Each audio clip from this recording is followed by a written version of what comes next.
થઈ ગઈ.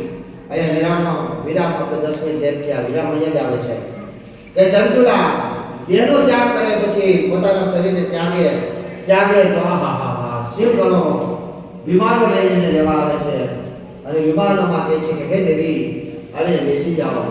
શિવ ગણો લઈ ગઈ અને ચંચુલા ખૂબ જ પ્રસન્ન થઈ જાય છે અને વિચાર કરે છે કે મેં તો પાપ કર્યા હતા પરંતુ અંતે શિવનું નામ લઈ લીધું. શિવનું નામ માટે નીકળી ગયો. બ્રાહ્મણે ગુરુ બનાવી દીધા. ગુરુ મંત્ર લઈ ગયો.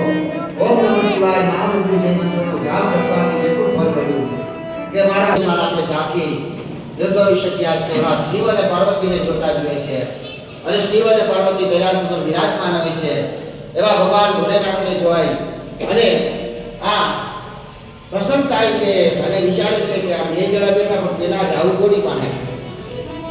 શિવ પાસે જાઓ કે પાર્વતી પાસે જાઓ? વિચાર કરી અને ચંચુલા વિચાર કરે છે કે મારી જેવી પાપી એક સ્ત્રીની વેદના સમજી શકશે. કદાચ મેં પાપ શા માટે કર્યો, ખરાબ રસ્તે શા માટે ચાલ્યો, એ માં જગદંબા અંબિકા મને સમજી શકશે. કારણ કે પાર્વતીને કરુણાની મૂર્તિ ગણવામાં આવે છે. આ કરુણાની મૂર્તિમાં ભગવતી મારી સર્વ વાત સાંભળશે અને મારો પાપનો રસ્તો ભટકાવવા પાછળ કારણ શું હતું એ મને સમજી શકશે. એવો વિચાર કરી અને મેં પાર્વતીના વાદ્ય ઉચ્ચારણ કરી અને કહે છે હે ભગવતી મને ક્ષમા કરો, આપ તો કરુણાની મૂર્તિ છે.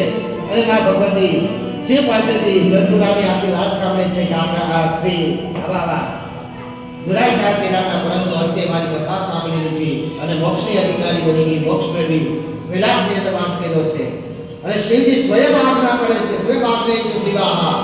શિવ પોતે આજ્ઞા કરે છે ઉમ્યામ તન્મોક્ષય ગણાનાં ચક્રચૈ ચંચુલાહા.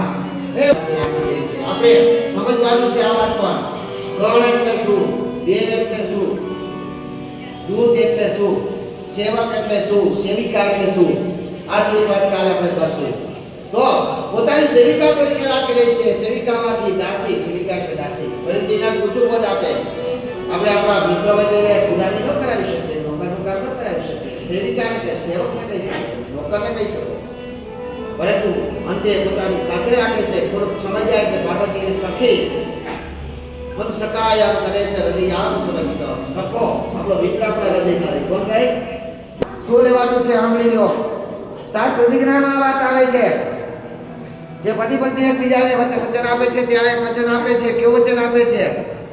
આ સખાહા, તમે મારા મિત્ર છો.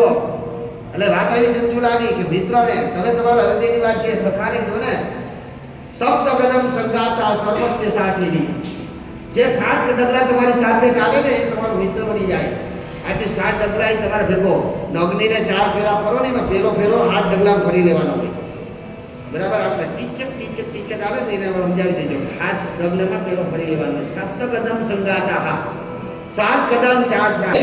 તો જ્યારે સેવિકામાં જો તમે રોજમાં કાયમી તમારો મિત્ર હોય, તમારો મિત્ર સખી હોય, બેનપણી હોય, એ ભલે પછી નાની હોય.